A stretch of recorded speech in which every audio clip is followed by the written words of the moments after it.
السلام عليكم يا جماعه. تعالوا اوريكم هنعمل ايه النهارده.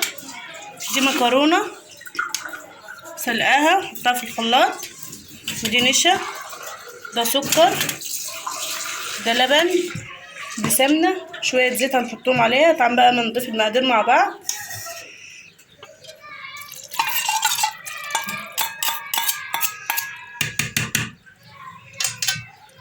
هنضيف السكر، دي مكرونه دمياطيه، وهنضيف اللبن عليها اهو.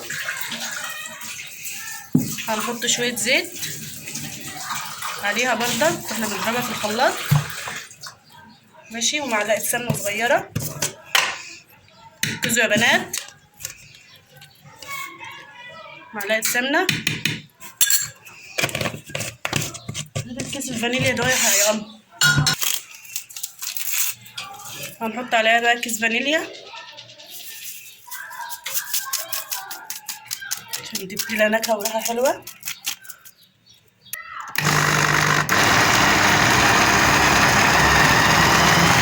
بس ده لما تنعم خالص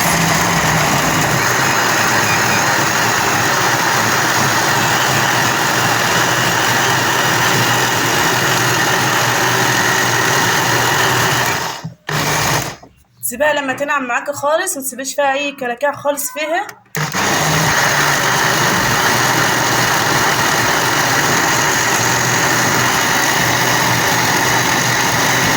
هوريها لكم بقى لما اجي احطها في الفرن، هوريها لكم. يلا يا بنات، بس اضربوها لما تنعم خالص برضه.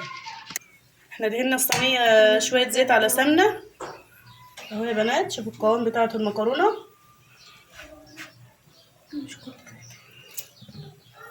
بقت ناعمه خالص. هوريكم بقى شكلها في النهائي، مش هتندموا، زي بتاعه المصانع بالظبط.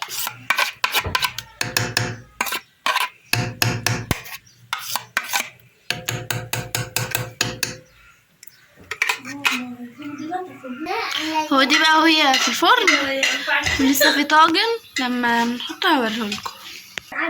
هنعمل هنا طاجن مكرونه من غير ما هي مفرومه، هتشوفوها برضك. نحطها في الطاجن بتاعنا ده، ندينا كده بالشكل ده.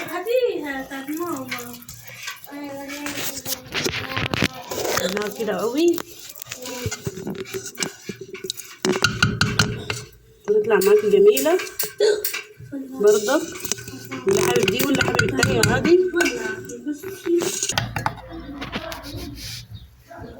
ده شكل الطاجن بتاعنا، هنحطه برضك في الفرن وهوريهولكوا في النهايه. وديت وهي في الفرن. ودي المكرونه التانية قربت تقريبا، خلص ونوريكم. ودلوقتي بقى اهي طلعت من الفرن، شكلها جميل وتحفه بجد والله. يعني ايه، حاجه عظمه كده. ودي اللي في الطاجن، دي ما فرمناهاش، دي ما اتفرمتش، دي اللي فرمناها في الخلاط. طعمها جامد زي اللي بتيجي من المحلات كده، طعمها تحفه بجد. من جوه هي طريه كده، وتحسها من فوق يعني لما تيجي تلمسيها كده تحسها حاجه حلوه زي الكيكه كده. بجد طعمها تحفه. متنسوش بقى ايه، تعملوا لايك وتشتركوا في القناه وتفعلوا الجرس عشان يوصلكوا كل جديد. وان شاء الله الاكل يعجبكم ان شاء الله. وبجد والله طعمها جامد، يعني جربوها والله مش هتندموا، هي حاجة حلوة. يلا سلام بقى.